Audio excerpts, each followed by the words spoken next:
अग्रलेखाबद्दल टिळकांनी शिक्षा भोगली की सरकारचे डोके ठिकाणावर आहे काय, तो वस्तुतः खाडीलकरांनी लिहिला होता. आता आपण बघतो की रियालिटी शोज तू पण कित्येक येतात जज होतास. तुला काय वाटतं रे, रियालिटी शोज मधनं इतके लहान लहान म्हणजे मुलं पण गातात हे होतात, ते पुढे जाऊन कुठे फारसे चमकलेले दिसत नाही. दुर्दैवाने 30-30 घिसीपिटी गाणी गायली जातात.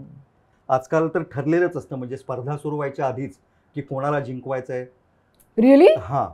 कोणाला कुठपर्यंत न्यायचं आहे, कोणाला एलिमिनेट करायचं आहे. ते आजकाल रियालिटी शोजना सुद्धा ऑटो ट्युनर आणि ऑटो करेक्टर वापरतात. बिग बॉस मध्ये पण होतास. हो बरोबर. तिथे पण असं काही होतं का? म्हणजे काय तुमचं आतमधलं बोलणं चालतं ते ठरवलेलं होतं? ठरवलेलं, आणि मुख्य म्हणजे त्यांना हवं तसं एडिट केलेलं. त्याच्यात सुद्धा विनर आधीच ठरलेला आहे. एआय मुळे गाणं ते बनवून देतं. तुम्ही त्याला ऑर्डर द्यायची की मला बाबा आफ्रो बीट्स मधलं गाणं पाहिजे, आफ्रिकन बीट्सचं पाहिजे, स्केल हे पाहिजे, टेम्पो हा पाहिजे, ड्युरेशन हे पाहिजे, आणि त्याचं मूड साधारणपणे मला पेपे पाहिजे. तर ते तुम्हाला त्याचं डेमो देतं बनवून. तिमिरातून तेजाकडे हा जो त्यागराज खाडीलकरनी नवा एक उपक्रम चालू केलेला आहे, त्याच्यामध्ये चक्क म्हणजे अंध जे विद्यार्थी आहेत त्यांना घेऊन त्यांनी तो केलेला होता, आणि त्या मुलांनी इतकी अप्रतिम गाणी गायली. नमस्कार, मी गायक संगीतकार त्यागराज खाडीलकर. कांचनताई अधिकारी यांच्या बातों बातों में या यूट्यूब पॉडकास्टमध्ये मी आज पाहुणा म्हणून आलेलो आहे. अतिशय उत्तम आणि रंगतदार अशा पद्धतीने त्या या कार्यक्रम सादर करतात आणि बोलतं करतात समोरच्या व्यक्तीला. तेव्हा जरूर पहा, लाईक करा आणि सबस्क्राईब करा बातों बातों मेला. धन्यवाद.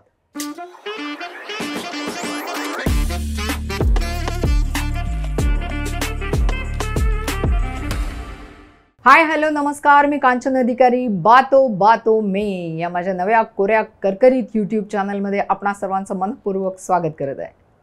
मंडळी, आजकाल सगळ्यात जास्त काय ऐकायला येतं ते म्हणजे नेपोटिझम.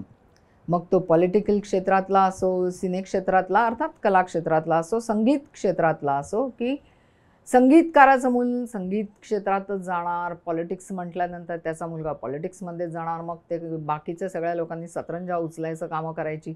आणि आमच्या फील्डमध्ये आला असलं तरीसुद्धा जर बाप किंवा आई जर कला क्षेत्रातले मोठं नाव कमावलेले असले तर त्यांचा मुलगा किंवा मुलगी ते पण निश्चितच कला क्षेत्रामध्येच येणार. हे आजकाल असं एक ठरलं आहे, असंच झालेलं आहे. परंतु मंडळी, कला क्षेत्र हे एक असं आहे, आणि स्पेशली त्यातलं संगीत क्षेत्र हे असं आहे की ती कला जी आहे ना ती खरोखरच नसातून झिरपत पुढच्या पिढीपर्यंत येते. आणि आजचा आपला जो पाहुणा आहे तो पण तसाच आहे, कारण की चक्क त्याचे जे पणजोबा आहेत ते कृष्णाजी प्रभाकर खाडीलकर, अर्थात सुप्रसिद्ध नाटककार, ज्यांनी संगीत, मानापमान, स्वयंवर असेल अशी असंख्य नाटकं दिलेली आहेत. आणि आजचा आपला जो गेस्ट आहे तो म्हणजे गायक आणि संगीतकार त्यागराज खाडीलकर. नमस्ते कांचनजी. त्यागराज, वेलकम टू बातों बातों में. धन्यवाद. त्यागराज, मला वाटतं तू सांगलीचा? हो. राईट? बरोबर. आणि मी म्हटलं त्याप्रमाणे कृष्णाजी प्रभाकर खाडीलकर हे तुझे पणजोबा? पणजोबा, हो. येस. थोर नाटककार, दिग्दर्शक. येस. बालगंधर्व ज्यांना गुरु मानायचे. येस. बालगंधर्व म्हणायचे की खाडीलकरांनी संगीत रंगभूमीला प्रतिष्ठा आणि दर्जा मिळवून दिला. येस. याचं कारण असं की ते केवळ नाटककार नव्हते, तर स्वातंत्र्य सैनिक होते, लोकमान्य टिळकांच्या केसरीमध्ये संपादक होते. हे किती गोष्टी माहिती नाही. हो. ज्या अग्रलेखाबद्दल टिळकांनी शिक्षा भोगली की सरकारचे डोके ठिकाणावर आहे काय, तो वस्तुतः खाडीलकरांनी लिहिला होता. Oh really? हो. आणि संपादक किंवा त्या वर्तमानपत्राचे मालक म्हणून टिळकांनी ते स्वतःच्या शिरावरती घेतलं, आणि त्याची खंत बरेच दिवस खाडीलकरांना होते की आपल्यामुळे टिळकांना शिक्षा झाली. नंतर त्यांनी नवा काळ नावाचं स्वतःचं वृत्तपत्र चालू केलं खाडीलकरांनी. तर खूपच म्हणजे चांगलंच पॉप्युलर. हो, अजूनही आहे. त्याचं एक छोटं पिल्लू संध्याकाळ सुद्धा चालू आहे मुंबईमध्ये. तर ते एक पणजोबा. तर त्याच्यामुळे जयश्री खाडीलकर त्या माझ्या चुलत बहिणी, जयश्री, वासंती आणि रोहिणी, आणि त्या बुद्धिबळ मधल्या चॅम्पियन सुद्धा, ग्रँड मास्टर लेवल पर्यंत गेलेल्या. आणि तू म्हणालास तसं आशा खाडीलकर ज्या सुप्रसिद्ध शास्त्रीय गायिका आहेत, त्या काकू म्हणजे एकूण आता सगळीकडे खानदान सगळं. अरे वा. आणि सगळेजण बुद्धिजीवी, म्हणजे बुद्धीचं बळ जिथे दाखवता येतं अशा क्षेत्रातली सगळी माणसं. निश्चितपणा. हो.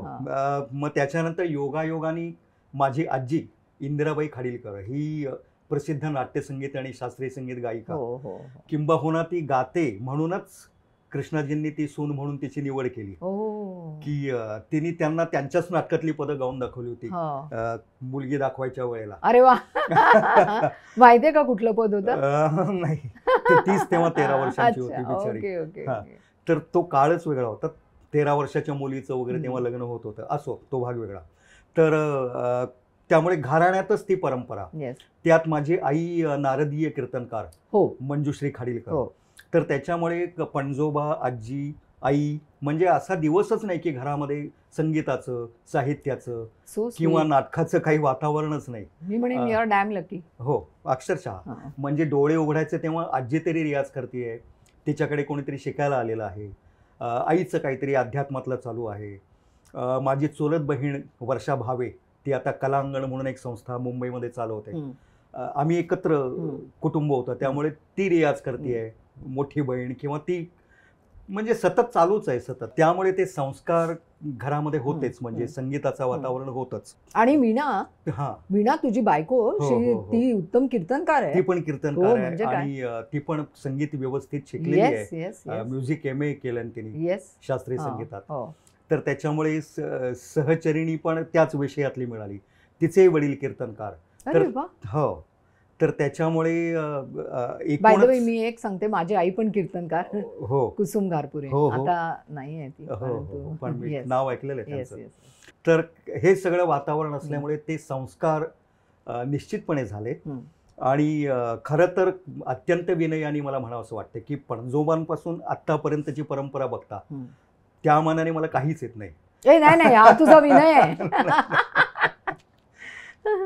पण असं जरी असलं तरी त्याला नेपोटिझम असं म्हणता येत नाही. कारण आमच्या घरामध्ये अशीही काही मुलं किंवा माणसं आहेत की ज्यांना संगीत, साहित्य, नाटक याचा अजिबातच गंध नाहीये. किंबहुना घरामध्ये गाणं सुरू झालं की ती बाहेर निघून जायची. तर तेव्हा माझ्या लक्षात आलं असं की केवळ संस्काराने, केवळ जन्माने, केवळ नेपोटिझमनी संगीत कधीच मिळत नाही. जसं म्हणतात की ती गॉड गिफ्ट आहे म्हणून, तशी ती परमेश्वराची देणगी आहे. ज्याला सूर समजला, ज्याला आला त्याला आला. आणि ज्याला मारून मुटकून जरी शिकवलं तरी गळ्यात नसेलच सूर, ते म्हणजे पडोसनमधला तो सीन आठवतो. भोले भोले भोले नीचे से नीचे से खाली बसत जातात. अरे नाही, तू नीचे से नाही, ऊपर से, गला ऊपर से. आता हे कसं समजावून सांगणार? तू तुझ्या लहानपणापासूनच थोडं आपण जरा बघायला जाऊया की तू तुझ्या कितव्या वर्षापासून तुला असं म्हणजे गाण्याबद्दलची एक आसक्ती निर्माण झाली आणि केव्हापासून तुझं शिक्षण चालू झालं गाण्यासंबंधित? शिक्षण तर मला आठवत नाही, इतक्या लहानपणापासूनच सुरू झालं. अच्छा. कारण म्हणजे कळायला लागल्याच्या वयापासून आजी बसवायचीच समोर मारून मुटकून. आणि मी खेळायला पळून जाऊ नये म्हणून दारामध्ये आजोबा काठी घेऊन बसायचे. अरे बापरे.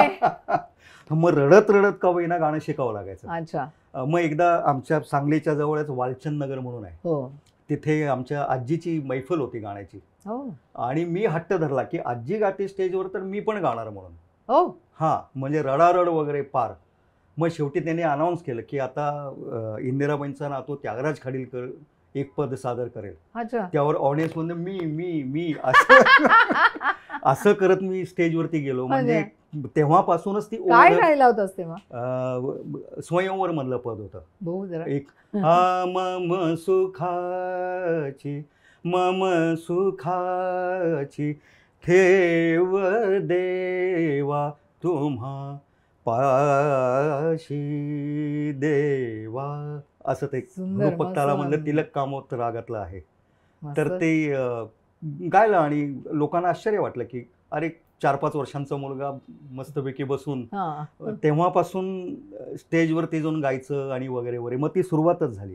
सो तुझं कुठेतरी बैठकच खूप सुंदर झाली, कारण शास्त्रीय बरोबर आहे, शास्त्रीय उपशास्त्रीय संगीत असेल, आजकाल लाईट म्युझिक असतं, गझल असेल किंवा काही असेल, परंतु किती नाही म्हटलं तरी स्वर 7 आहेत आणि त्याची बैठक जी आहे ती शास्त्रीयची आहे. परंतु आजकालचा जो जमाना आपण बघतो तो जास्त करून युट्यूब जमाना आजकालचा झालेला आहे. आता आणि यूट्यूबवरती गाणं बनवायचं, त्याचं उत्तम पिक्चरायझेशन करायचं आणि मग ते अपलोड करायचं. आता आपण बघतो की त्याला लगेचच 100 मिलियन्स म्हणजे मोर दॅन मिलियन्स त्याला व्ह्यूज येतात ताबडतोब. 300 पर्यंत पोहोचतात, 500 वगैरे ह्याच्यावरती जातात. आत्ताच गुलाबी साडी वगैरे हे जे होतं, तर ह्याच्यामध्ये तुला काय जाणवतं? म्हणजे लाईक त्याला तितकं असं एक ठोस, ज्याला आपण म्हणू की बैठक, ज्याला आपण म्हणू की शास्त्रीय जी एक बैठक असते की जे आज आपण स्वयंवर मधली गाणी म्हणा किंवा मानाप्पन मधली म्हणा, आजही आपण ऐकताना त्याचे एक म्हणजे धुंदी चढते एक अशी सुंदरशी.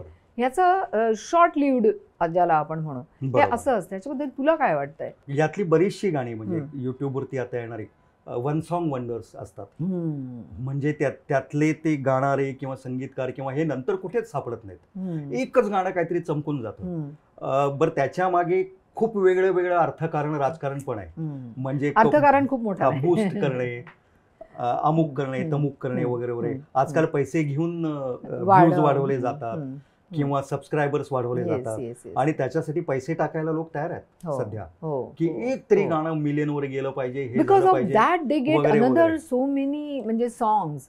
आणि काय असतं आता जमानाच असा झालाय की तुम्हाला म्हणजे पूर्वी कसं एका मोठमोठ्या गायकाची एकदा ते वरती पोहोचले की नाही तरी एक 20 वर्ष 25 वर्ष त्यांची असायची. आता प्रत्येकाचं लाईफ इतकं शॉर्ट झालेलं आहे. आणि आता आपण बघतो की रियालिटी शोज, तू पण कित्येक येतात जज होतास. तुला काय वाटतं रे, रियालिटी शोज मधनं इतके लहान लहान म्हणजे मुलं पण गातात, हे होतात, ते पुढे जाऊन कुठे फारसे चमकलेले दिसत नाही?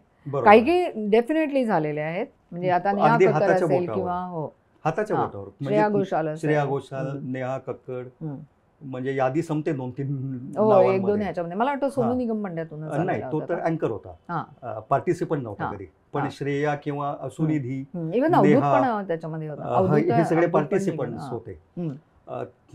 3-4 नावं सोडल्यास कुणी सापडत पुढे आले नाही. याचं कारण असं की एक तर म्हणजे दुर्दैवाने 30 घिसीपिटी गाणी गायली जातात, पहिली गोष्ट.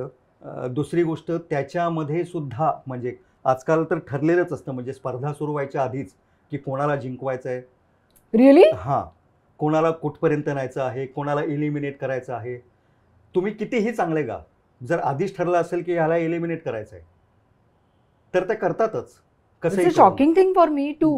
म्हणजे चॅनल बिझनेस मधली असून पण मला हे शॉकिंग आहे, कारण मी त्या क्षेत्रामध्ये कधी गेलेली नाही. बरोबर आहे. पण त्याचं तर हे पहिल्यापासूनच ठरलेलं असतं. यू डोंट फील आत्मन्ना असं कधी, म्हणजे ॲज अ काय म्हणायचं, जज असताना जजच्या खुर्चीमध्ये तुम्हाला जर असं सांगण्यात आलं तर आत्मन्ना घुसमट होते असं नाही वाटत? होते ना, त्याला काय करणार, पण पर्याय नसतो. म्हणजे चॅनलची गणित आणि टीआरपीची गणित आणि मुख्य म्हणजे तुम्ही बाहुले असता तेव्हा त्यांच्या हातातले. म्हणजे बरेच वेळेला इशाऱ्याने पण सांगतात, फक्त म्युझिकमध्येच होतं असं नव्हे. लाफ्टर शो असू दे किंवा आणखीन डान्स शो असू दे, याच्यात पण ठरलेलं असतं. स्टँडअप्स, म्हणजे स्टँडअपच्या शोला माझा एक मित्र जज होता, तर तो म्हणला की मी बसलेला असताना टेबलाच्या खालून सांगायचे 4 द्या, 5 द्या, एलिमिनेट करा, उभारून टाळ्या वाजवा, मौसम बदल द्या म्हणा, अमुक करा तमुक करा, होते असे मौसम बदल दिया. करेक्ट. हे यातलं उत्स्फूर्त काहीच नसतं, हे सगळंच ठरवलेलं असतं, पहिली गोष्ट. म्हणजे दुसरी गोष्ट, पहिलं तर 30 गाणी, दुसरी गोष्ट हे, आणि तिसरी गोष्ट म्हणजे आजकाल रियालिटी शोजना सुद्धा ऑटो ट्युनर आणि ऑटो करेक्टर वापरतात. ऑटो ट्युनरनी सगळे जण गायक झालेले आहेत, which is a hopeless thing मला असं वाटतं. तर त्यामुळे तुमचे जे कोणी 12 पार्टिसिपंट्स आहेत सगळेच कसे तोडीस तोड गातात. मग सगळे जर तोडीस तोड गायले तर मग ह्या एकाला एलिमिनेट का केलं? तर ते तोडीस तोड नसतातच गात, ते सगळे तिथे टेक्निकली त्यांचे सूर करेक्ट केलेले असतात, त्यांचं सगळं व्यवस्थित एडिट केलेलं असतं, मग त्यांची स्टोरी बनवलेली असते. मला तर ते फार वैताग येतो ह्या स्टोरीज बघायला ना, कारण का सगळ्यात काय ग्लोरिफिकेशन केलं जातं तर गरिबीचं. एक्झॅक्टली. की ये बिचारा यहाँ था वहां था और वहां से बिचारे ने स्ट्रगल करके वो यहाँ तक आया है. मुलं म्हणजे माणसांना आता ते, मी पूर्वी खूप ते म्हणजे जीव लावून बघायची, आता मला असं वाटत नाही तिकडे जावं असं. कारण काय असं वाटतं, हे काय चाललंय, या बाजार मांडलाय असं वाटतं. आणि त्याचा तुमच्या कलेशी काय संबंध? एक्झॅक्टली. उद्या तुम्ही ऑलिम्पिक्स मध्ये तसं आणाल की ही इथिओपियाची मुलगी किती गरिबीतून वर आली, मग तिला रेसमध्ये पहिला नंबर देणार का? नाही. आता आपल्या इथे गोष्ट तिथे सेकंदाचा 1000वा भाग करून जो येईल तो येईल. एक्झॅक्टली. Come on. म्हणजे तिथे तुम्ही असं प्रदर्शन करून किंवा अशी सिंपथी मिळवून ऑलिम्पिक्स गोल्ड मेडल नाही जिंकू शकत. आता आपण रियालिटी शोजची इथे म्हणजे बात चाललीच आहे आपली. तू हो. बिग बॉस मध्ये पण होतास. हो बरोबर. तिथे पण असं काही होतं का? Kind of. म्हणजे काय तुमचं आतमधलं बोलणं चालतं ते ठरवलेलं होतं? ठरवलेलं आणि मुख्य म्हणजे त्यांना हवं तसं एडिट केलेलं. हा 24 तास कॅमेरे चालू आहेत येस आणि एपिसोड 1च तासाचा आहे. हो. तर मग त्या 1 तासामध्ये नेमकं काय दाखवायची झिस्ट मी तुला किती शिव्या घातल्या, तू त्याच्यावरती किती चिडलास, तू किती रडलास, तू किती काय झालं, इमोशनचा उद्रेक आणि कोणाच्या बाजूनी दाखवायचं. हो. एक ए टीम आहे एक बी टीम आहे. हो तिकडे पडते. हा तर तिथे ए टीमच्या फेवरनी दाखवायचं आहे का बी टीमच्या, त्याच्यात सुद्धा विनर आधीच ठरलेला आहे. रिअली? हो. Big thing Tyagraj big thing. आणि मग त्याच्यात सुद्धा हे व्होटिंग फिटिंग अमकं तमकं वगैरे काही फरक नाही पडत कोणाला. I know. काही वर्षांपूर्वी एका रियालिटी शो मध्ये मी भाग घेतला होता पार्टिसिपंट म्हणून. म्हणजे मी माझी बहीण अमृता आणि माझी मुलगी राधनी असे तिघं. म्हणजे शोच असा होता की वार परिवार म्हणजे परिवारांमधलं वॉर असा होता. आणि अर्थात आम्ही चांगले गात होतो आणि ऑल ऑफ अ सडन आम्हाला एलिमिनेट केलं त्यांनी. हा त्याच्यावरती आम्ही जाऊन त्या टीमला विचारलं की का वोटिंग कम किया मराठी लोगों ने, आपको वोटिंग कम किया. वो यूपी वालों को बोलो देखो कितना किया, वो उनको कितना किया देखो, आपको कम किया. म्हणजे कितना किया दाखव ना म्हणा, आकडे दाखवा आम्हाला. ऐसे नाही दिखा सकते. म्हणजे क्यों, दाखवा आम्हाला कोणाला किती कोणाला किती कोणाला किती दाखवा. तुमच्या कॉन्ट्रॅक्ट मध्ये लिहिलंय म्हणे तुम्ही विचारू नाही शकत. हा आपने ठीक से पढ़ा नाही. ॲटम बॉम्ब फुटतायत आज आपल्याकडे चक्क. म्हटलं कॉन्ट्रॅक्टचा काय संबंध आहे, तुम्ही फेअर आहात ना, तुम्ही काय बेसिस वरती काढला आम्हाला की आपको वोट कम मिले, मराठी लोगों ने वोट कम दिए असं म्हणून. मग दाखवा आम्हाला चार्ट दाखवा कोणाला किती. अरे नाही यार आप तो बहुत झगड़ालू है ये वो नाही. म्हणलं नाही झगड़ालू का नाहीये, टेक्निकल मुद्दा आहे ना व्होटिंगचा. मग तुम्ही दाखवा ना. उद्या एखाद्या इलेक्शन मध्ये कोणीतरी म्हणेल की तुम्हाला बाबा वरळीतून मतं कमी पडली, कशी पडली दाखवा आम्हाला. आजकाल तेच चाललेलं असतं ईव्हीएम मशीन मधले घोटाळे. एक्झॅक्टली. आणि याच्यातलं त्याच्यात. करेक्ट. मग त्या लेवलला जर होतं तर हे किती छोटं आहे. I know. पण एखाद्याच्या लहान मुलाच्या मनावरती परिणामही होऊ शकतो रे हो होतात. अनफॉर्च्युनेटली अगदी सुरुवातीला जेव्हा मी सारेगम मध्ये होतो म्हणजे मी तेव्हा विनर आहे, सोनू निगम अँकर होते. तर तेव्हा 2-3 मुलांनी आत्महत्या केल्या. हो. एक बनारसचा मुलगा होता आणि तो सेमीफायनल पर्यंत येईपर्यंत असा फिरायचा झीच्या ऑफिसमध्ये. क्यों कैसे हो ये है गज्जी कैसा है फलाना सोनू कैसा है वगैरे एकेरीत वगैरे हाका मारून. म्हणजे तो चढला होता. तो त्याला वाटलेलं आता बस हो गया. आणि मग ते फायनलला जेव्हा हरला तर तिथं त्याला असं झालं की वापिस गाव कैसे जाऊ मी अभी, किस मुंह से जाऊ. आणि मी तिथे जे बाता मारल्या होत्या हे केलं होतं. म्हणजे रियालिटी शो मध्ये जिंकणं किंवा हे ही अल्टिमेट गोष्ट असल्यासारखी काही लोकांच्या डोक्यात असते की हे जिंकलं म्हणजे जग जिंकलं. जग नाही जिंकलं, ही सुरुवात आहे. अजून पुढे खूप आहे मैदान मारायचं आहे. आणि रियालिटी शोज जसं आपण पहिलाच मुद्दा म्हटलेला होता, असे रियालिटी शोज मधनं किती लोक वरती आलेले आहेत. एक्झॅक्टली. आणि किती लावून घ्यायचं मला. असेच एक मराठीतले नाटककार आणि दिग्दर्शक आहेत, त्यांचा मुलगा होता रियालिटी शो मध्ये. आणि तो नेमका त्याच्या वेळेला माझी बहीण होती आणि स्वप्नील बांदोडकर होता फायनलला. आणि स्वप्नील आणि अमृता जिंकले, तो राहिला. तर तो महिनाभर जो भेटेल त्याला, म्हणजे मी भेटलो तर त्यागराज तुला रिझल्ट पटला का रे, सोडणार रे, जाऊन दे ना, चल ना, झाले आता 15 दिवस. त्याला असं कसं, पण हे चुकीचं आहे. मी त्याच्यापेक्षा चांगला गेलो होतो, त्यांनी मुद्दामून केलं माझ्याबरोबर असंच. म्हणजे ते त्यांनी इतकं मनाला लावून घेतलं होतं की तो लटकला शेवटी अनफॉर्च्युनेटली. तरुण मुलगा 20-22 वर्षांचा. कारण त्यावेळेच्या आपण स्वतःला झोकून देऊन तिथे सगळं करत असतो की नाही बाबा. किंवा तो एक इगोचा म्हणजे प्रेस्टिज इश्यू झाल्यासारखा असतो. एक शास्त्रीय गायक खूप प्रतिथी असे इथे पार्ल्यालाच राहत होते पूर्वी, त्यांचा मुलगा पण होता, तो माझ्याबरोबर होता. हा. आणि त्यांचं गाणं ऐकायला मी गेलो होतो आणि फार सुंदर गायले. मी त्यांना पाया पडायला गेलो तर ते विसरलेच की आपण इतका वेळ काय अलौकिक गायलो. आणि ते माझ्याकडे बघून म्हणले माझ्या मुलाला मुद्दाम म्हणून हरवलं रे, असं कसं केलं, माझं नाक कापलं गेलं, मी क्लासिकल एवढा मोठा गायक आणि तो प्रिलिमिनरी राऊंडलाच गेला. म्हणलो काय किती तुम्ही सुंदर गायलात आत्ता, हा कुठे विषय काढला आत्ता, असं कसं मला लागून राहिलंय म्हणे. तर हे जे लागून राहतं ते बिग थिंग आहे रे, मला पण तर एकदम हे आत्ताला हे शॉकिंग आहे. अनफॉर्च्युनेटली त्या सगळ्या युनिटला कळत नाही. आत्ता कोविडच्या थोडंसं आधी मी माझ्या मुलीला घेऊन गेलो होतो सारेगमपला, म्हणजे त्यांनीच बोलवलं की आता तुमची मुलगी पण गाते, तुम्ही प्रिव्हियस विनर आहात, तर मग तिला घेऊन या आणि वगैरे, आम्ही डायरेक्ट एंट्री देऊ वगैरे वगैरे असं.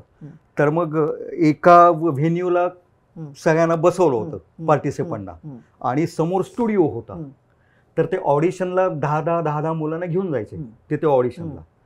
सकाळी 7चा कॉल टाईम, सगळे मेल्यासारखे तिथे बसलेले, चहा नाही, पाणी नाही, जेवण नाही, खाण नाही. मग तो तिकडची टीम आली आणि म्हणले चलो अगले पार्टिसिपंट लोड करो. हाँ, मग मी त्याला म्हणले क्या लोड क्या करो, सब टैलेंटेड बच्चे हैं, ये सामान नहीं है कोई लोड करो लगेज. अरे नहीं नहीं, हम लोगों के लिए तो लगेज ही है. म्हटला कितने आते हैं, म्हणे कहाँ से आते, चलो आना है तो चलो जल्दी, कौन है अगले 10.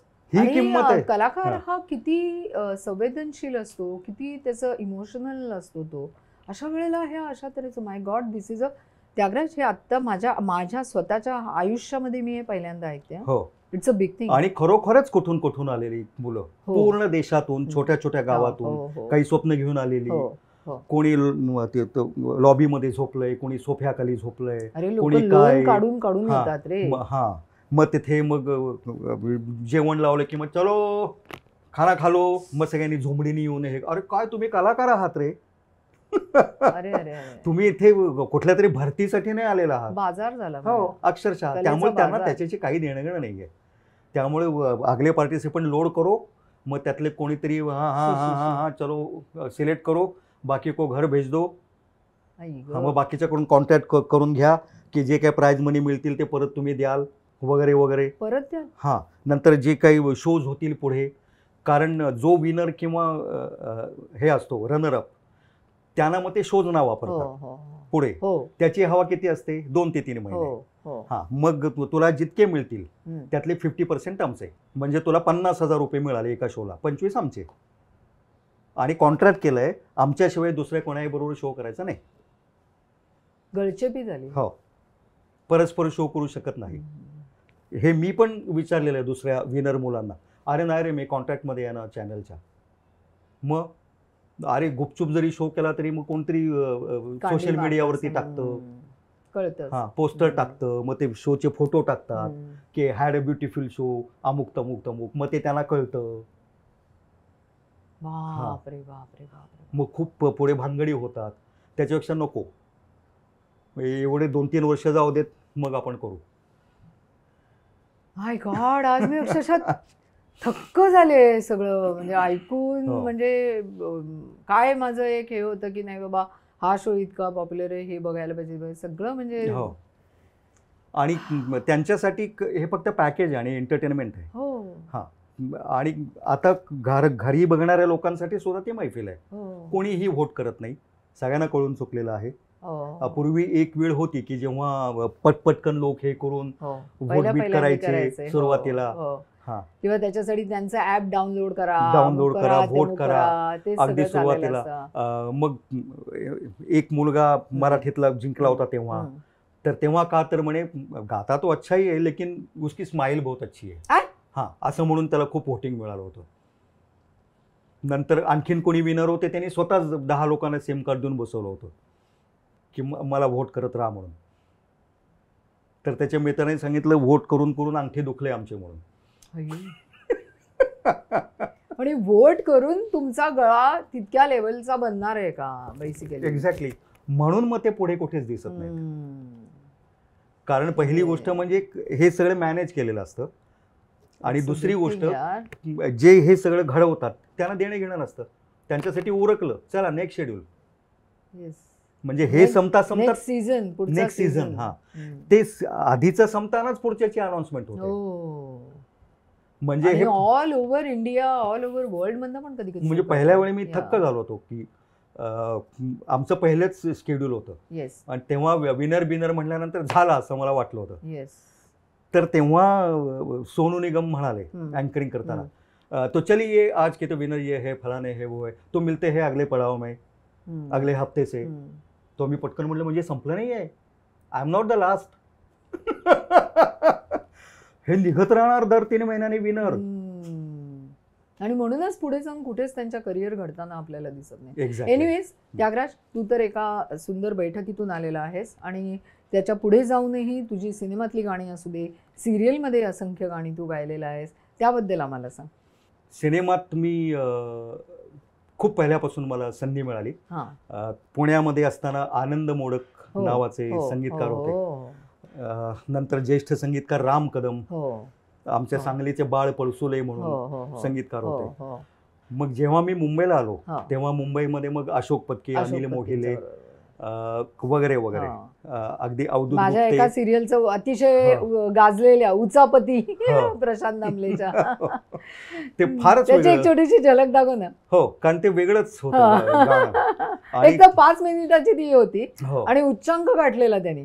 अक्षरशः वाट बघायची. येस येस, वाट बघायची. तुफान होतं, खूप सुंदर होतं ते. चॅलेंजिंग अशासाठी होतं की त्याच्यामध्ये ड्रामा जास्त होता, म्हणजे गाण्यापेक्षा सुद्धा. असं होतं साधारण, उषाचा की उमाचा, उषाचा नाही उमाचा, उषाचा की उमाचा. मग त्या म्हणतात माझा माझा माझा माझा माझा माझा माझा माझा. चुप. इकडून तिकडून मला बडवती आणि वरती मलाच म्हणती काय करतो मी चा पती, करतो मी चा पती, करतो मी उ चा चा चा पती, करतो मी चा पती. आई आई आई. जो तू म्हणालास त्याप्रमाणे याच्यामध्ये एक नाट्य पण होतं, म्हणजे at the same time you have to be an actor also. बरोबर. Yes, correct. सो अशा असंख्य म्हणजे सिरियलच्या. आणि एक म्हणजे ही जशी लोकांच्या लक्षात आहे तशी एक हिंदी मधली सिरियल, म्हणजे गेल्या अनेक वर्षात खूप सिरियल्स येतात जातात, पण काही काही अशा असतात की त्या लक्षात राहतात लोकांच्या कितीतरी वर्ष झाली तरी. तशी एक माझ्या भाग्यामध्ये होती आणि ती अजूनही लोक रिपीट बघतात किंवा त्याचं टायटल सॉन्ग सुद्धा बरेच वेळेला कुठे कुठे रील्स मध्ये वगैरे वगैरे येत राहतं. ती होती हो मैंने प्रोड्यूस किया है ये मेरा है प्रोडक्शन, मैंने प्रोड्यूस किया है ये मेरा है प्रोडक्शन, अब मैं करवा देता हूँ इन सब का इंट्रोडक्शन. ये नंबर 1, ये नंबर 2, ये नंबर 3, ये नंबर 4, ये नंबर 5, हम 5 पम पम 5, हम 5 पम पम पम 5, हम 5 पापा पापा पापा 5, हम 5. तिथं म्हणजे सॉलिडच गाजलेली होती. त्याच्यातूनच तर एकता कपूर जास्त पुढे आली. ती पहिलीच होती त्यांची. करेक्ट. आणि त्याच्यामध्ये विद्या बालन पण होती, अशोक सराफ वगैरे. ते सगळं मस्त दिवस होते, पण ते खरंच सुंदर दिवस होते. काय होतं तेव्हा पण, आता आजकाल TRPच्या ह्याच्यामुळे, आता मी ह्याच बिझनेसमध्ये त्यामुळे आय नो अबाउट इट, की पहिल्यांदा आम्हाला 1 मिनिट मिळायचं. इट वॉज अ 1 मिनिटर सॉन्ग, कुठलाही याचा असेल तर. पण म्हणजे पहिली सिरियल संपली की 1 मिनिटर. पण त्याच्यानंतर कसं झालं, चॅनलची संख्या वाढली.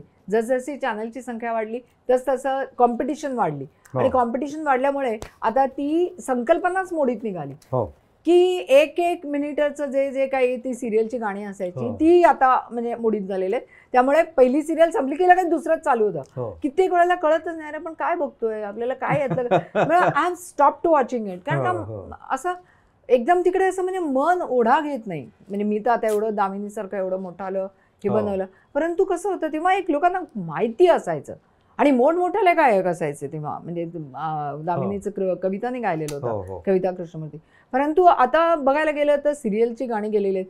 पूर्वी सिनेमाची गाण्यांमध्ये पण 9-9, 10-10 गाणी असायची. म्हणजे 90sचा जमाना वगैरे बघितलं असतं तेव्हा आशिकी वगैरे असेल तर त्याच्यामध्ये पण एवढी म्हणजे गाणी हिट झालेली होती. हळूहळू करत करत ती गाणी आली 5 वरती, 4 वरती. जेम तेम आता एंडला एक काहीतरी ठाकटूक ठाकटूक इकडून तिकडून.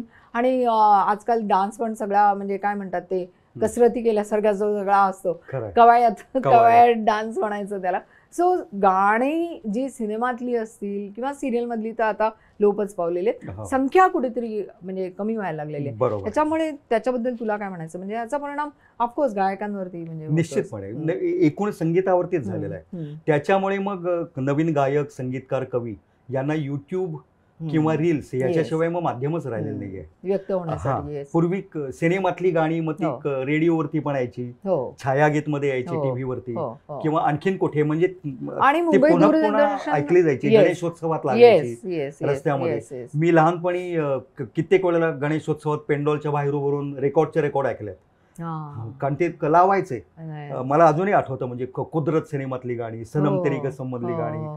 किंवा शान सिनेमातली गाणी, Yes, yes, ही म्हणजे उभं राहायचं आणि ऐकत राहायचं. yes. विशेषतः लाइटिंग वाले गणपती असायचे, हो. तिथे फोटो पियाची बात, Yes. त्याच्यावरती ते सगळे लाईट फिरवायचे. हं. ते गेलंच आता सगळं. हा. आणि त्याच्यामुळे ही जी वेगळी वेगळी माध्यमांमुळे हा. गाणी पोचायची लोकांपर्यंत, हम्म, हम्म, तेच आता थांबलंय. हम्म. म्हणजे आता ह्याच्यावरती OTT प्लॅटफॉर्मवरती हम्म. सुद्धा जे सिनेमे येतात, हो.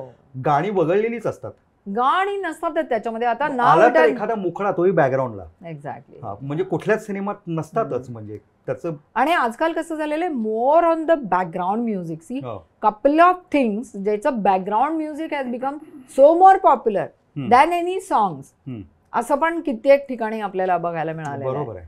त्यागराज आपण आता बघितलं हो. तसंच की हे जे सगळं चित्र आहे ते मी असं म्हणेन की चक्क विदारक आहे. कारण की आहे. ह्याच्यामुळे काय झालेलं आहे की रियालिटी शोज याचा पण कुठेही हे राहिलेलं नाहीये. हो. त्याच्यानंतर पहिल्यांदा कसं होतं की बाबा शास्त्रीय संगीत गाणाऱ्या, म्हणजे आता किशोरी आमोणकरबाई असतील, शोभा कुलटू ठुमरी गाणाऱ्या होत्या. सो त्यांच्या कलेला अशा घट्ट अशा पकडून होत्या आणि त्यामुळे त्यांची नावं ही त्याच्यामुळे अजरामर झालेली आहेत. परंतु आजकालच्या ह्याच्यामध्ये एक आरती अंकलीकर सोडली तर अगदी आत्ताच्या ह्याच्यामधलं कुठलंही नाव आपण असं की नाही बाबा हे म्हणजे ह्याच्यासाठी म्हणजे खास आहे असं म्हणून कुठलंही नाव घेण्यासारखं राहिलेलं नाहीये. खरं सो आहे. वेअर वी आर गोईंग, म्हणजे व्हॉट यू फील. आत्ताच्या पिढीला संघर्ष खूप जास्त आहे. म्हणजे संगीत क्षेत्रामध्ये स्थापित होण्यासाठी. आरती त्यांचं नाव सुद्धा तसं मागच्या जनरेशन मधलं हो, झालं. आता मागच्या जनरेशन. पण आत्ताची जी पिढी आहे त्यांना तसं म्हणलं तर पर्यायच नाही आहेत जास्त. सिनेमातली गाणी लोकांपर्यंत पोहोचत नाहीत, सिरियल्सला टायटल सॉंग्सच नाहीत, पूर्वीसारख्या जिंगल सुद्धा बनत नाहीत आता. हो. म्हणजे तोही एक मजा होता. हो. ना ना ना ना ने ना ता ना ना ना ने ना काहीतरी गाणं आहे माहिती त्याला. हो. नाही तू पण हा. गायलेस बरेचसे हो, जिंगल्स. आय नो खूप. About it. तर ती पण एक सांगण्यासारखी गोष्ट Yes. असायची की ही जिंगल मी गायली, तेही हा. आता बंद झालं. हा. त्याच्यामुळे मग युट्यूबवरती स्पर्धा इतकी आहे हम्म. की कोणीही टाकू शकतो त्याच्यावरती. हो. ते मोफत आहे. हो. म्हणजे कोणीही गाणं बनवावं. हो. बरं, गाणं कोणीही बनवू शकतो घरी Yes, आजकाल. yes, yes, yes, थोडीशी सॉफ्टवेअर आणली, yes, थोडंसं त्याच्यावरती ट्याव केलं yes. पियानोवरती किंवा हे केलं, बन गया गाणं. मला रोज कितीतरी जण पाठवत खरंय, असतात. खरंय. आणि आता AI मुळे येस. तर गाणं ते बनवून देतं. Is it so? हा. मला गाणं- ह्याच्याबद्दल सांग पाहू, कारण काल परवाच माझं उज्ज्वल निरगुडकरांशी बोलणं चाललेलं होतं. गाणं तुम्ही त्याला ऑर्डर द्यायची हा. की मला बाबा आफ्रो बीट्स मधलं गाणं पाहिजे, हो. हा आफ्रिकन बीट्सचं पाहिजे, स्केल हे पाहिजे, टेम्पो हा पाहिजे, ड्युरेशन हे पाहिजे आणि त्याचं मूड साधारणपणे मला पेपे पाहिजे. हो. हा, तर ते तुम्हाला त्याचं डेमो देतं बनवून AI. हो म्हणजे my तेच God. बनवतं गाणं. So आता- मग आपल्या मेंदूचा काय वापर म्हणजे Exactly. पुढे जाऊन काय आता होतं? अरिजित सिंग केस जिंकला AIच्या विरुद्ध सुप्रीम कोर्टमध्ये. हो. हा, आणि मी सुप्रीम कोर्टनी निकाल दिला की कुठल्याही गायकाच्या परवानगीशिवाय त्याचा आवाज AI मध्ये वापरता येणार नाही. हो हो, हा. करेक्ट ती त्याची वैयक्तिक प्रॉपर्टी आहे. असं तुम्ही करू शकत नाही, कारण आता लताबाईंच्या आवाजातली पण गाणी आली AI मुळे. हो. हो, म्हणजे त्यांच्या पश्चात. तर त्यामुळे हे खूपच भयंकर आहे, म्हणजे घातक आहे हे. परवाच माझं बोलणं चाललं हा. होतं, तुला माहिती असतील निरगुडकरजी, हो. ही इज म्हणजे ते ऑस्कर मधले वन ऑफ द जज आहे आणि माझ्या एक प्रोजेक्टसाठी मी त्यांच्याशी बोलत होते AIच्या विषयी. हा. So he told me this thing की AI वरती आता काही निर्बंध येणार आहेत. हो. कारण का गेलेल्या व्यक्तीला त्याचे काही फेसेस, म्हणजे आम्ही आता व्हिज्युअल मधली हा. आहे, सो त्यामुळे त्याच्या फेसची समजा आपल्याला 100 त्याच्या फेसची यू कॅन से एक्सप्रेशन्स आपल्याकडे असली, so with that they create the man. He is walking, talking, dancing, crying, whatsoever. There are 10,000 emotions. So आणि त्याच्यातनं तुम्ही ते साकार करू शकता. आणि Correct. जर समजा उद्याला एखादा माणूस गेलेला असेल आणि त्याला तुम्ही परत त्याचं AI च्या थ्रू आणलं तर it's going to be very hampering yes, for all the upcoming people. म्हणजे अगदी त्यांना- बरोबर. आणि परत ही एक कॉम्पिटिशनच झाली. हो. ही एक वेगळी कॉम्पिटिशन म्हणून निर्माण होणार आहे. हो, हॉलिवूड मधल्या स्क्रिप्ट रायटर्सनी पण बंड केलं होतं एआयच्या विरोधात, की एआयच स्क्रिप्ट लिहायला लागला आता, की त्याला तुम्ही बेसिक आयडिया द्या, एक नॅरेटिव्ह द्या स्क्रिप्टचं, तुमच्या एक वन लाईन द्या, तो स्क्रिप्ट लिहून देतो. नाही, आम्ही आता खरंच तुला सांगते, काल परवाच मी बोलत होते एकाशी आणि तो मला म्हणाला हम लोग एक काम करेगा AI को डाल के देख लेते हैं. म्हटलं व्हॉट, हा, म्हटलं डज ही गिव. तर येस, त्यांनी मला सांगितलं की हाँ येस, आप बता तो आपको जो भी कुछ चाहिए वो. करेक्ट, म्हणजे तुम्ही जॉनरा फक्त त्याला फीड करायचा की बरोबर, बाबा मला समजा एक हॉरर टाकायचंय बरोबर, किंवा मला इमोशनल टाकायचंय किंवा मला काय टाकायचंय whatsoever. So then he will give us. बरोबर. कलेला कुठे म्हणजे स्वतःच्या बेसिक ह्याला कुठे वावच राहिला नाही. नाही जसं राहिलं. कॅल्क्युलेटर आल्यापासून आपल्याला आपण तेव्हा पाढे आवटी विसरलो, दीडकी हो. वगैरे जे काय पाडे विसरून गेलेलं. बरोबर आहे. येस. तर त्यामुळे एक साधकाचं गाणं आता अशक्य आहे. कारण आता नवीन पिढी पुढे प्रश्न आहे की साधना कशासाठी करायची नेमकी. बर, प्रत्येकाला त्याच्यातून काहीतरी आउटपुट तर हवं, की केवळ मला आत्मानंद येतो म्हणून मी साधना करणार, असं कसं?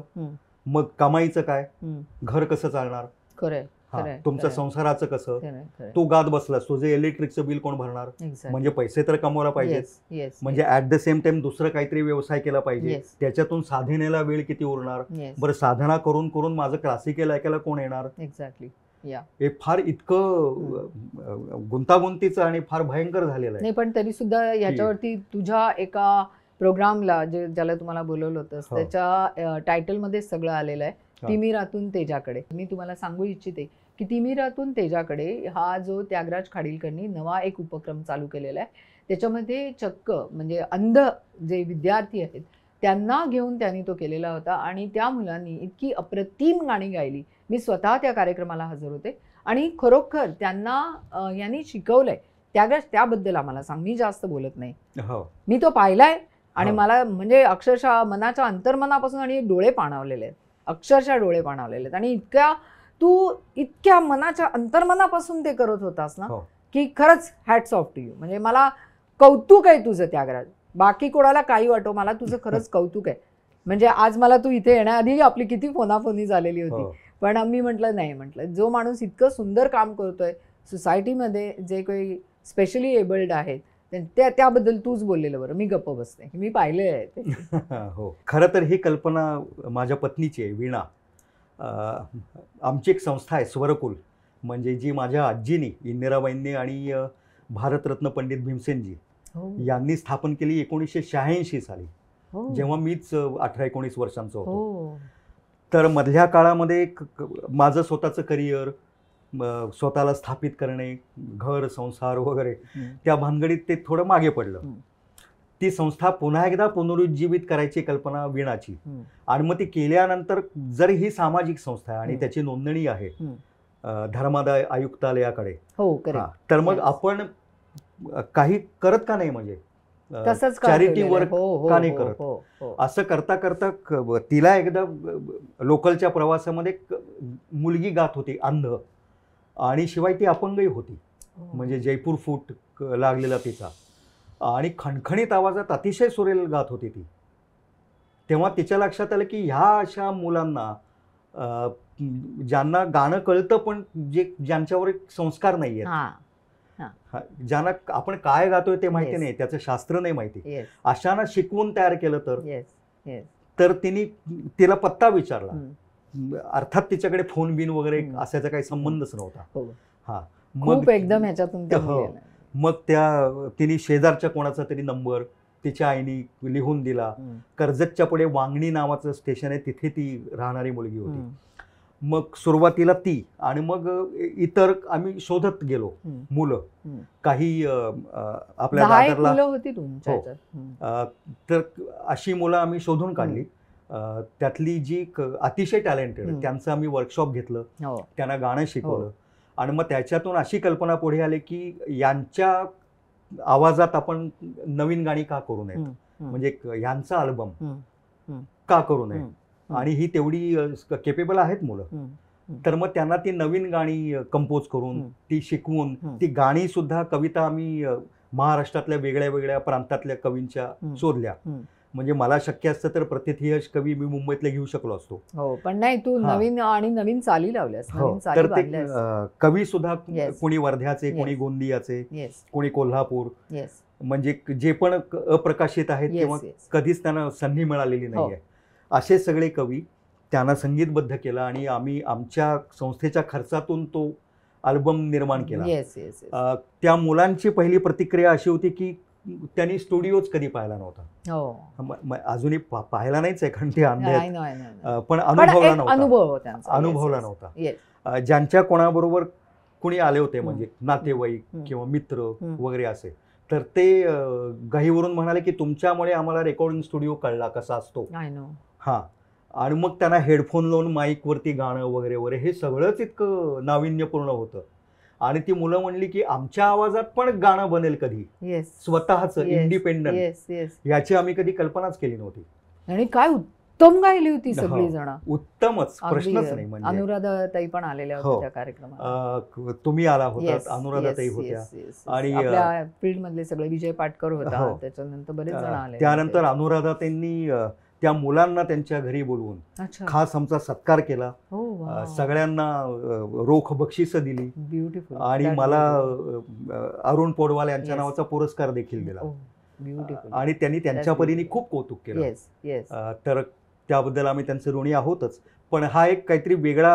आणि मग नंतर आम्ही जेव्हा सर्च केलं तेव्हा असं लक्षात आलं की आजपर्यंत फक्त अंध आणि दिव्यांग गायकांचा अल्बम असं कोणी केलेलं नाहीये. म्हणजे वेस्टर्न म्युझिकमध्ये स्टीव्ही वंडर नावाचे एक गायक संगीतकार होते, पण ते त्यांचे एकट्याचे होते. आय थिंक युट्यूबला पण टाकलेले आहेत ना. हो, त्याचं जरा काय लिंक असेल ते. स्वरकुल ट्रस्ट नावाचं युट्यूब चॅनल आहे, त्याच्यावरती ही गाणी ऐकायला मिळतील. आणि स्पॉटीफाय आणि हंगामावरती पण आहेत. तर त्याच्यावरती स्पॉटीफाय वरती तिमिरातुनी तेजाकडे किंवा स्वरकुल ट्रस्ट असं टाकलं तर. आणि माझी विनंती आहे की तुमच्या सगळ्या डेफिनेटली प्रेक्षकांनी आणि चाहत्यांनी ही जरूर ऐकावीत. डेफिनेटली, केवळ आमच्यासाठी नव्हे तर अंध व्यक्तींमध्ये बेसिकली जो टॅलेंट आहे, ऍक्च्युअल जो टॅलेंट आहे, जिथे आपण ऑटो ट्युनर वापरलेला नाहीये, जिथे आपण काही बोलले, खरा टॅलेंट आहे तो लोकांसमोर पहिल्यांदा आला पाहिजे. एक्झॅक्टली, म्हणून ती मुलं लाईव्ह गेली त्या दिवशी स्टेजवरती. येस. आणि विविध तिथे तू ह्यांचा म्हणजे ज्यांनी लिहिलेल्या आहेत त्या यांचा पण सत्कार, कवींचा पण सत्कार केलेला होता असतो तिकडे, which was a beautiful thing. मला असं वाटतं की आज आपल्या या सगळ्या इतक्या सुंदर गप्पा रंगलेल्या आहेत आणि कितीतरी गोष्टींचा गौप्यस्फोट या इथे केलेला आहेस तू त्यागराज. आणि खरोखर आपल्या तारखांचं जरा मॅचिंग होता थोडा वेळ झाला, पण no, I always wanted you and you know that. याच्या पूर्वी पण आपण एकदा हे केलेलं होतं, परंतु मी तुला केव्हापासून ओळखते, किती वर्ष झाली मी तुला ओळखते, आणि तेव्हापासून तुझं जे आतापर्यंतचं आहे, तुझं संगीताबद्दलचं प्रेम, तुझी त्याच्याबद्दलची आपुलकी, संगीत वाढवावं कसं ह्याच्यासाठी तू केलेले खास प्रयत्न, ह्याच्यासाठी तुझं कौतुक करावं तेवढं आहे. आज तू आमच्या बातो बातोमेही या कार्यक्रमात आलास, त्याबद्दल मी थँक्यू म्हणते तुला. आणि आजच्या कार्यक्रमाचा जो शेवट आहे, तर तुझ्या एखाद्या ह्या तिमिरातून तेजाकडे यातल्या एखाद्या गाण्याने आपण करूया. ते गाणं आज तू गाणार आहेस, परंतु लोक तुम्ही ते निश्चितपणानं तिमिरातून तेजाकडे याच्यावरती तुम्ही स्वरकुल ट्रस्ट, राईट, त्याला तुम्ही यूट्यूबला जरूर तुम्ही तिथे लिंकवरती जा आणि ते जरूर पहा. मी तो कार्यक्रम पाहिलेला आहे. आणि प्लीज, इट्स अ रिक्वेस्ट की खरोखर जे कला आहे आणि जी खास स्पेशली एबल्ड चिल्ड्रन्स आहेत त्यांच्यासाठी आज Tyagaraj let me pat you really. म्हणजे मला कौतुक आहे तुझं या बाबतीमध्ये. आणि आजच्या कार्यक्रमाची सांगता जी आहे ती तिमिरातून तेजाकडे याच्यातल्या एखाद्या गाण्याने आपण करूया. बरोबर. तसं म्हणलं तर पावसाळा अजूनही आहे. येस, आहे, भरपूर पाऊस पडतोय, कपडे वाळत नाही आणि आजकाल सांगता येत नाही, म्हणजे डिसेंबर जानेवारी मध्ये पण कधीही पडतो. तर त्याच्यामुळे पावसाचं एक गाणं त्याच्यामध्ये आहे. हो, करेक्ट. तर ते थोडंसं मी गुणगुणतो. येस. तुला पाहिले मी लिहिले पावसाचे गाणी, तुला पाहिले मी लिहिले पावसाचे गाणी, थेंब बरसले शब्द उमलले, थेंब बरसले शब्द उमलले, पावसाचे गाणे तुला पाहिले अन मी लिहिले.